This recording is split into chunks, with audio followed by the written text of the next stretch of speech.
नमस्कार दोस्तों, ई विद्या क्लासेस में आप सभी का स्वागत है। दोस्तों आज इस वीडियो में हम यूजीसी नेट जीआरएफ दिसंबर 2024 को टारगेट मानते हुए हिंदी साहित्य के प्रीवियस ईयर क्वेश्चन सॉल्व करेंगे। दोस्तों आज इस वीडियो में हमने यूनिट वन से संबंधित क्वेश्चंस रखे हैं और ये वीडियो इस यूनिट का पार्ट 1 है। दोस्तों इससे आगे हम और भी आपके लिए वीडियोज़ लाएँगे, इसमें यूनिट 1 संबंधित प्रश्न होंगे। तो चलिए दोस्तों वीडियो को स्टार्ट करते हैं। और देखिए दोस्तों, ये है इस प्रैक्टिस सेट का पहला क्वेश्चन, प्रीवियस ईयर में पूछे गए क्वेश्चन है ये। दोस्तों पहला क्वेश्चन है, निम्नलिखित में से तत्सम शब्द है। अब देखिए इन ऑप्शन में से आपको तत्सम शब्द बताना है। दोस्तों आपको पता होगा यूनिट 1 में पूरा जो चैप्टर है वो भाषा का है, भाषा का, ठीक, जिसमें हमारी व्याकरण भी उसी में आ जाती है यूनिट 1 में। तो उसी से संबंधित आपको क्वेश्चन मिलेंगे। तो पहला क्वेश्चन का जवाब बताइए, निम्नलिखित में तत्सम शब्द कौन सा है। आपके सामने ऑप्शन है आग, बयार, पंख, अक्षर। तो देखिए दोस्तों हमारा पहला ऑप्शन है आग। अब देखिए आग दोस्तों तद्भव शब्द है। आग क्या है? तद्भव। अगर हम इसके तत्सम की बात करें तो इसका होता है अग्नि। क्या होता है? अग्नि।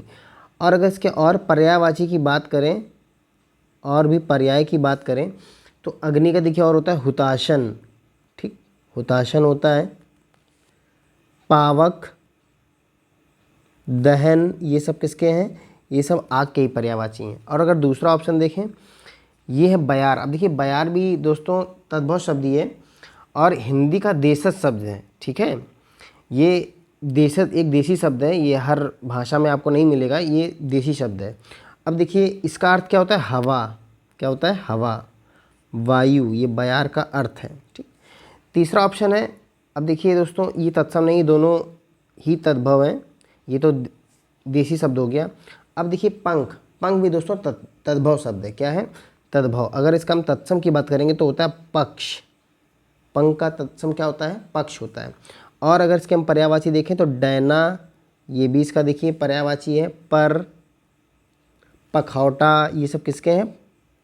पखौटा, ये सब है पंख के पर्यायवाची, यानी भी हमारा ऑप्शन नहीं। यानी जो अक्षर है, देखिए ये खास पहचान है, छा छतरी जो होता है वो तत्सम में यूज़ किया जाता है, यानी ऑप्शन नंबर डी बिल्कुल सही जवाब हो जाएगा। अगर हम इसके तद्भव की बात करें, देखिए अक्षर तद्भव इस तरह लिखा जाता है, अक्षर, अक्षर, ठीक है। तो ये देखिए ऑप्शन नंबर डी बिल्कुल सही जवाब हो जाएगा दोस्तों। तो चलिए बढ़ते हैं अगले क्वेश्चन की तरफ। ये रहा अगला क्वेश्चन दोस्तों, निम्नलिखित में से कौन आर्य भाषाओं में शामिल नहीं है। अब देखिए दोस्तों इस तरह के क्वेश्चन पूछे जाते हैं, आर्य भाषाओं में शामिल नहीं है। तो देखिए जब भी दोस्तों इस तरह का प्रश्न आए तो आप हमेशा याद रखिएगा कि ज़्यादातर जो भाषाएं इंडो यूरोपीय भाषा परिवार से हैं, इंडो यूरोपीय भाषा परिवार, ठीक, इनका संबंध ज़्यादातर आर्य भाषाओं से रहा है, ठीक है। इंडो यूरोपीय भाषा परिवार से हैं तो उनका जो संबंध है आर्य भाषाओं से रहा है। जैसे अब देखिए जो संस्कृत है, अब देखिए दोस्तों संस्कृत जो है ये इंडो यूरोपीय भाषा परिवार का हिस्सा है, ठीक, इसलिए ये आर्यों की भाषा है। और देखिए दोस्तों संस्कृत जो है आर्यों की प्रमुख भाषा थी, इसलिए ये तो हमारा ऑप्शन नहीं हो सकता, ठीक। अंग्रेजी देखिए, अब देखिए दोस्तों अंग्रेजी है वो भी क्या है? इंडो यूरोपीय भाषा परिवार का हिस्सा है। तो होता क्या है, देखो ये जो भाषा है ये आर्यों की भाषाओं की मुख्य श्रेणी में नहीं है, लेकिन विद्वान इसको बस इतना मानते हैं कि ये आर्य भाषाओं में शामिल थी। देखिए ये भी क्या है? इंडो यूरोपीय भाषा परिवार की भाषा है, ठीक, इसलिए ये भी हमारा आंसर नहीं है। अब अगर अरबी की बात करें दोस्तों, देखिए अरबी जो है ये भाषा जो है वो सेमेटिक भाषा परिवार की है, सेमेटिक भाषा परिवार, सेमेटिक भाषा परिवार का हिस्सा है, ठीक। अब देखिए दोस्तों ये इसलिए ज़्यादातर जो भाषा हमने आपको बताया इंडो यूरोपीय भाषा परिवार से है तो उनका संबंध आर की भाषाओं से माना गया है, लेकिन ये बिल्कुल अलग है। इसका जो ये सेमेटिक भाषा परिवार से आती है, इसलिए ये जो है आर्यों की भाषाओं में शामिल नहीं है। आर भी बिल्कुल सही जवाब हो जाएगा। अगर हम फारसी की भी बात करें तो ये भी जो है इंडो यूरोपीय भाषा परिवार का हिस्सा है और इसे भी आर्यों की भाषाओं के रूप में जाना जाता है, यानी ये भी हमारा आंसर नहीं है। तो ऑप्शन नंबर सी बिल्कुल सही जवाब हो जाएगा। चलिए दोस्तों बढ़ते हैं अगले क्वेश्चन की तरफ। क्वेश्चन नंबर 3 ये रहा, निम्नलिखित में से आर्य भाषाओं में शामिल नहीं है। अब देखिए दोस्तों, इस तरह के प्रश्न आपसे एक दो देखिए पूछे जा चुके हैं। आर्य भाषाओं में शामिल नहीं, तो देखिए आपको पता होना चाहिए, आप इतना याद रखें कि इंडो यूरोपीय भाषा परिवार से जो भाषाएं आती हैं वो हमेशा ज़्यादातर मतलब आर्य भाषा से संबंधित रहेंगे। अब देखिए दोस्तों, पहला है यूनानी। क्या है? यूनानी। अब जो यूनानी भाषा है दोस्तों, ये भी इंडो यूरोपीय भाषा परिवार से है, इंडो यूरोपीय भाषा परिवार से। ठीक, अब जब ये देखिए, ठीक, इसलिए इसका संबंध किससे? इसका संबंध तो आर्य भाषाओं से होगा। अब देखिए, यह सीधे रूप से आर्यों की भाषा नहीं थी, परंतु विद्वानों ने इसे भी आर्यों की भाषा मानी है, तो ये इसलिए ये हमारा ऑप्शन तो नहीं है।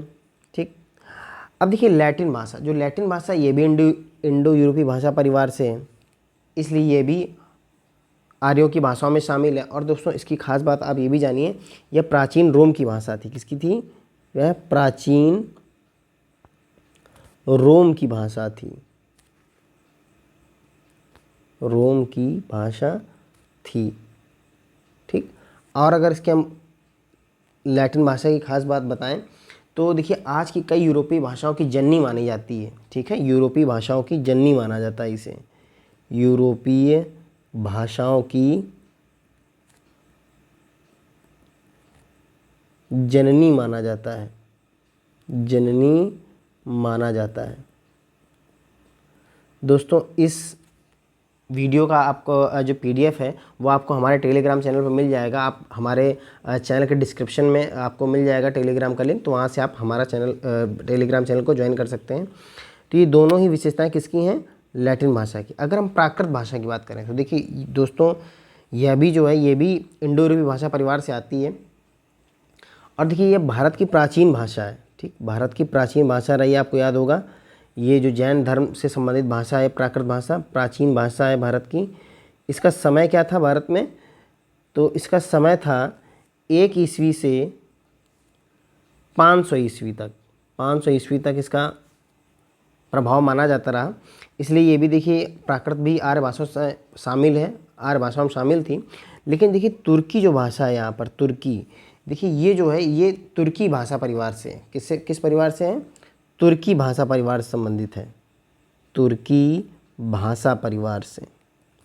इसलिए दोस्तों इसका संबंध आर्य भाषाओं से नहीं होगा। ठीक, तो ऑप्शन नंबर डी बिल्कुल सही जवाब हो जाएगा इस क्वेश्चन का। ऑप्शन नंबर डी बिल्कुल सही जवाब है। बढ़ते हैं क्वेश्चन नंबर 4 की तरफ दोस्तों। ये रहा क्वेश्चन नंबर 4। निम्नलिखित में तत्सम शब्द नहीं है, यानी आपको बताना है जो तद्भव है।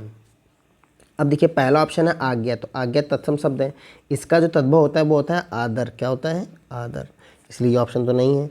राय, अब देखिए दोस्तों राय जो है वो तद्भव शब्द है। क्या है? तद्भव। अगर इसका आप तत्सम बनाएंगे तो राय का तत्सम बनेगा नृप। क्या बनेगा? नृप, जो कि किसका पर्यायवाची है? राजा का। ठीक, राजा के और पर्यायवाची अगर बात करें, राजा, नरेश, ठीक, ये सब है राजा के पर्यायवाची, यानी ऑप्शन नंबर बी बिल्कुल सही जवाब हो जाएगा। इसके बाद अगर हम सर्व की बात करें तो ये तत्सम है, और इसका तद्भव बनाएंगे तो हो जाएगा सभी। सर्व मतलब सभी। स्वामी भी तत्सम शब्द है, जिसका आप जब बनाएंगे तो हो जाएगा मालिक। ठीक, यानी ऑप्शन नंबर बी बिल्कुल सही जवाब हो जाएगा इस क्वेश्चन का। बढ़ते हैं क्वेश्चन नंबर 5 की तरफ दोस्तों। ये रहा क्वेश्चन नंबर 5। भाषा के रूप में अवधि का प्रथम प्रयोग किस रचना में मिलता है? ठीक, भाषा के रूप में अवधि का प्रथम प्रयोग किस रचना में मिलता है? देखिए दोस्तों आपके पास ऑप्शन है खालिक बारी, उक्ति व्यक्ति प्रकरण, चंदायन, अमृगावती। देखिए पहला है खालिक बारी। अब देखिए दोस्तों ये जो खालिक बारी है ये एक अवधि काव्य है। कैसा है दोस्तों? ये एक अवधि काव्य है। ठीक, दूसरी चीज़ दोस्तों, ये जो खालिक बारी है आप याद रखेंगे, इसका समय क्या था? 13वीं शताब्दी। 13वीं शताब्दी में इसकी रचना की गई, 13वीं शताब्दी में। और इसके रचयिता कौन है? इसके रचनाकार हैं अमीर खुसरो, अमीर खुसरो। ठीक, तो देखिए दोस्तों यानी हमारा ऑप्शन नंबर 1 बिल्कुल सही हो जाएगा। इसके अलावा अगर हम बात करें उक्ति व्यक्ति ये जो प्रकरण है, तो देखिए दोस्तों इसके जो रचनाकार हैं वो है पंडित दामोदर शर्मा। रचनाकार हैं पंडित दामोदर शर्मा। ठीक, ये दोस्तों अवधी भाषा में नहीं है। इसके बाद अगर हम बात करें चंदायन की, अगर हम चंदायन की बात करें तो दोस्तों चंदायन, इसे लोरकाहा भी कहा जाता है। क्या कहा जाता है? लोरकाहा। आपने पढ़ा होगा इसे, लोरकाहा भी कहा जाता है। और दोस्तों किसकी रचना है ये? मुल्ला दाऊद की रचना है, मुल्ला दाऊद की रचना है। और दोस्तों मुल्ला दाऊद आप याद रखेंगे, मुल्ला दाऊद हिंदी के प्रथम सूफ़ी कवि,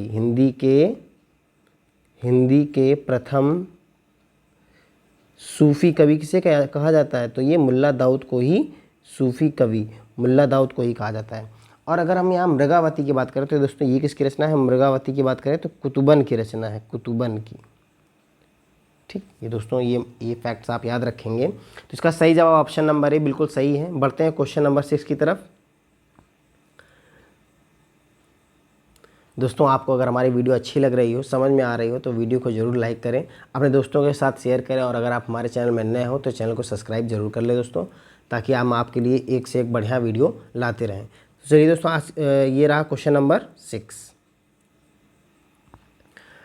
प्रथम राजभाषा आयोग की स्थापना कब की गई थी? प्रथम राजभाषा आयोग की स्थापना कब की गई थी? तो दोस्तों बताइए इसका सही जवाब क्या हो जाएगा? तो देखिए दोस्तों, इसका सही जवाब हो जाएगा ऑप्शन नंबर डी, 7 जून 1955। क्या हो जाएगा? 7 जून 1955। और देखिए अगर कुछ हम महत्वपूर्ण बात करें राजभाषा आयोग की, तो देखिए दोस्तों राजभाषा आयोग का उल्लेख किस अनुच्छेद में है? तो दोस्तों इसका उल्लेख जो है वो अनुच्छेद 344 में है। किस में है? 344 में। अगर हम बात करें राजभाषा आयोग के प्रथम अध्यक्ष कौन थे? प्रथम अध्यक्ष दोस्तों बताइए तो कौन थे? वो थे बीजी खेर, बीजी खेर थे इसके प्रथम अध्यक्ष। अगर हम बात करें कि राजभाषा आयोग ने अपनी प्रथम रिपोर्ट कब प्रस्तुत की थी, ये क्वेश्चन आपसे पूछा जा सकता है। तो उन्होंने अपनी राजभाषा आयोग ने प्रथम रिपोर्ट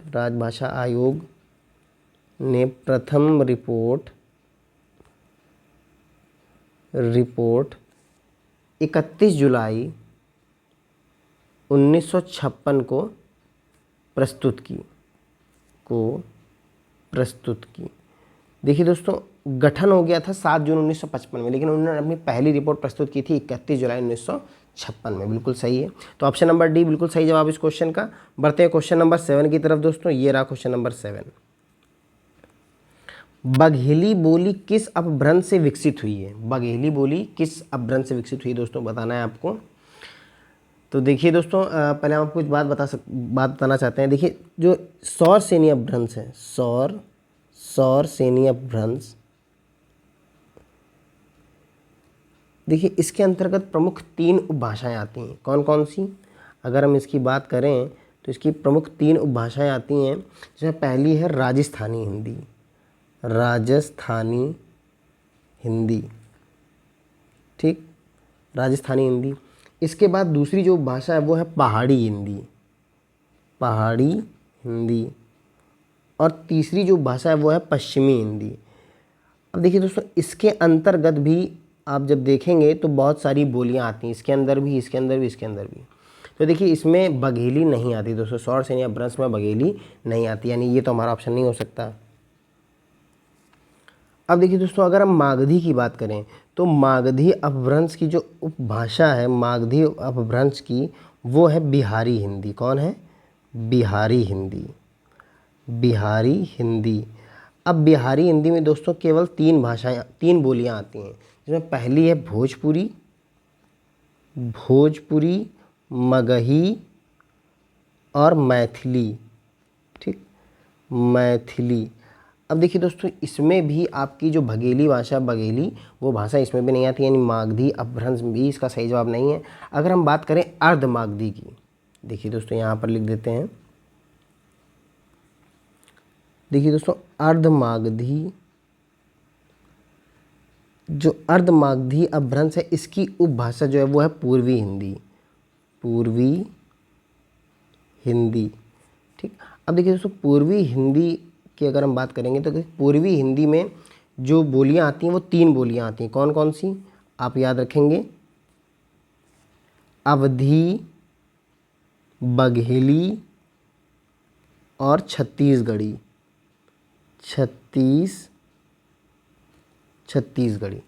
और देखिए दोस्तों यहाँ पर यानी बघेली किस में आती है? बघेली आती है आपके अर्धमागधी अपभ्रंश में। और अगर भाषा की बात करें तो पूर्वी हिंदी में आती है। यहाँ पर दोस्तों ध्यान रखेंगे अवधी को कोसली कोसली भी देखिए इस भाषा को कहा जाता है, बोली को। बैसवाड़ी के नाम से भी जाना जाता है, बैसवाड़ी। ये बहुत ही महत्वपूर्ण, आपसे इस तरह भी क्वेश्चन पूछ लेते हैं। तो यानी बघेली किस अपभ्रंश में आती है? वो आती है अर्धमागधी अपभ्रंश में। और देखिए दोस्तों चौथा जो ऑप्शन है वो है ब्राचड़ अपभ्रंश, ब्राचड़। अब देखिए दोस्तों ब्राचड़ जो अपभ्रंश है इसके अंतर्गत ये जो इसे देखिए पैसाची अपभ्रंश भी बोलते हैं। क्या बोलते हैं? पैसाची अपभ्रंश। ठीक, पहली बात। अब देखिए इसके अंतर्गत जो भाषाएं आती हैं, इसके अंदर जो भाषाएं आती हैं वो होती हैं सिंधी, लहंदा, पंजाबी। ये सब किसके अंदर आती हैं? ब्राचड़ अपभ्रंश के अंतर्गत। किसके अंतर्गत आती हैं? ब्राचड़। तो यानी ऑप्शन नंबर कौन सा सही हो जाएगा हमारा? ऑप्शन नंबर सी बिल्कुल सही जवाब हो जाएगा, अर्धमागधी। तो चलिए दोस्तों बढ़ते हैं अगले क्वेश्चन, क्वेश्चन नंबर 8 की तरफ। ये रहा दोस्तों क्वेश्चन नंबर 8। स्पर्श संघर्षी व्यंजन ध्वनि कौन सी है? अब देखिए दोस्तों स्पर्श संघर्षी जो व्यंजन होते हैं वो होते हैं सा, शलजम वाला, शा, शा और हा। ये सब हमारे क्या है? स्पर्श संघर्षी व्यंजन। ये ऑप्शन नंबर ए बिल्कुल सही हो जाएगा। अगर हम या की बात करें तो देखिए या, र, ल, व, ये सब क्या है? ये सब हैं हमारे अंतस्थ व्यंजन, अंतस्थ व्यंजन। ठीक, तो ये तो हमारा ऑप्शन नहीं है, यानी ये बिल्कुल गलत है। जो ना है, का से लेकर का, खा, गा, घा, अंगा, चा, छा, जा, जा, या, तो ये का से लेकर ना तक ये सब क्या होते हैं? स्पर्श व्यंजन। क्या है ये? स्पर्श व्यंजन। अगर बात करें झा, ये भी क्या है? हमारा स्पर्श व्यंजन है। ठीक, स्पर्श व्यंजन। तो ऑप्शन नंबर ए बिल्कुल सही जवाब हो जाएगा दोस्तों। बढ़ते हैं अगले क्वेश्चन की तरफ। ये रहा क्वेश्चन नंबर 9। देखिए दोस्तों स्वर ध्वनि के संबंध में निम्नलिखित तथ्यों पर विचार कीजिए। ये आपको यहाँ पर तथ्य दिए हुए हैं, आपको बताने कौन से तथ्य देखिए सही हैं और इसके ऑप्शन यहाँ पर दिए हुए हैं। तो चलिए दोस्तों आप इन तथ्यों को पढ़िए और बताइए कौन से तथ्य सही हैं। देखिए दोस्तों पहला तथ्य है स्वरों का स्वतंत्र उच्चारण नहीं किया जा सकता। देखिए दोस्तों स्वरों का तो उच्चारण स्वतंत्र ही होता है, इसलिए ये कथन तो यह तथ्य गलत हो गया। उच्चारण की दृष्टि से मूल स्वर 10 है। हाँ दोस्तों ये बिल्कुल सही बात है, उच्चारण की दृष्टि से मूल स्वर कितने हैं? 10 हैं। स्वर ध्वनि के उच्चारण में हवा अबाध गति से मुख विवर से निकलती है। बिल्कुल दोस्तों अबाध गति से, कोई रुकावट नहीं होती, यानी ऑप्शन नंबर जो तथ्य थर्ड है वो भी सही है हमारा। सभी स्वर अक्षरिक नहीं होते। अब देखिए दोस्तों सभी स्वर जो होते हैं ये गलत कथन है। सभी स्वर जो होते हैं वो अक्षरिक होते हैं। कैसे होते हैं? अक्षरिक, यानी ये कथन तो गलत हो गया तथ्य। मात्रा के आधार पर स्वर 2 प्रकार के होते हैं, ह्रस्व और दीर्घ। देखिए दोस्तों बिल्कुल सही तथ्य है ये भी कि मात्रा के आधार पर स्वर 2 प्रकार के होते हैं, ह्रस्व और दीर्घ। तो यानी हमारे कौन कौन से? दूसरा, तीसरा और पांचवा। यानी देखिए कौन सा ऑप्शन सही होगा? दूसरा, तीसरा, पांचवा किसमें है? ऑप्शन नंबर बी में है, दूसरा, तीसरा, पांचवा, यानी ऑप्शन नंबर बी बिल्कुल सही जवाब हो जाएगा। तो दोस्तों बढ़ते हैं अगले क्वेश्चन की तरफ। ये रहा क्वेश्चन नंबर 10, आज का आखिरी क्वेश्चन है दोस्तों। यहाँ भी देखिए दोस्तों आपको तथ्य दिए हुए हैं और आपको ये तब बताने कौन सा तथ्य सही है, और आगे ऑप्शन यहाँ पर आपको दिए हुए हैं, आप तथ्य पढ़ेंगे और बताइए। देखिए दोस्तों पहला तथ्य है जिस क्रिया का फल कर्म पर नहीं कर्ता पर पड़ता है उसे सकर्मक क्रिया कहते हैं। अब देखिए दोस्तों ये गलत, इसमें तथ्य बिल्कुल गलत है। जब कर्म, देखिए दोस्तों यहाँ लिखा है जिस क्रिया का फल कर्म पर नहीं कर्ता पर पड़ता है उसे, देखिए सकर्मक क्रिया होने के लिए जो क्रिया का फल है वो कर्म पर ही पड़ना चाहिए। तो दोस्तों यहाँ पर कथन बिल्कुल अपोजिट लिखा हुआ है, यानी बिल्कुल गलत है ये। जो क्रियाएं वाक्य के अंत में रहकर वाक्य को समाप्त करती हैं वे समापिका क्रियाएं कहलाती हैं। ये कथन बिल्कुल सही है, तथ्य बिल्कुल सही है। जिस शब्द के प्रयोग द्वारा किसी वस्तु के विषय में विधान किया जाता है उसे क्रिया कहते हैं। हाँ दोस्तों बिल्कुल सही है कि वस्तु के विषय, जो शब्द में किसी वस्तु के विषय में विधान किया जाता है उसे ही क्रिया कहते हैं, बिल्कुल सही तथ्य है। अकर्मक क्रिया में किसी कर्म का होना अनिवार्य। अब देखिए दोस्तों जब क्रिया ही अकर्मक है, अकर्मक का अर्थ ही होता है बिना कर्म के, तो वहाँ पे कर्म का होना अनिवार्य क्यों होगा दोस्तों? तो ये कथन गलत है। क्रिया के मूल अंश को धातु कहते हैं, बिल्कुल सही है। क्रिया का जो मूल अंश होता है उसे क्या कहते हैं? धातु। और उसी धातु में हम लोग अव्यय जोड़कर प्रत्यय वगैरह जोड़कर उसे क्या बनाते हैं, नाम धातु और क्रिया के अन्य प्रकार भी उसमें बनते हैं। तो यानी ऑप्शन नंबर यहाँ यानी कौन कौन तथ्य कौन कौन 2, 3 और 5 बिल्कुल सही है। अब देखिए दोस्तों, देखते हैं कौन से ऑप्शन में 2, 3, 5 है। यानी कि option number C 2, 3, 5, option number C बिल्कुल सही जवाब है इस क्वेश्चन का। तो दोस्तों आज इस वीडियो में इतने ही प्रश्न, और दोस्तों अगली वीडियो में हम और आपके लिए प्रश्न लाएंगे। तो दोस्तों अगर वीडियो अच्छी लग रही हो तो इसे लाइक ज़रूर करें और अपने दोस्तों के साथ शेयर करें और चैनल को सब्सक्राइब जरूर कर लें। तो दोस्तों मिलते हैं अगली वीडियो में, तब तक के लिए नमस्कार।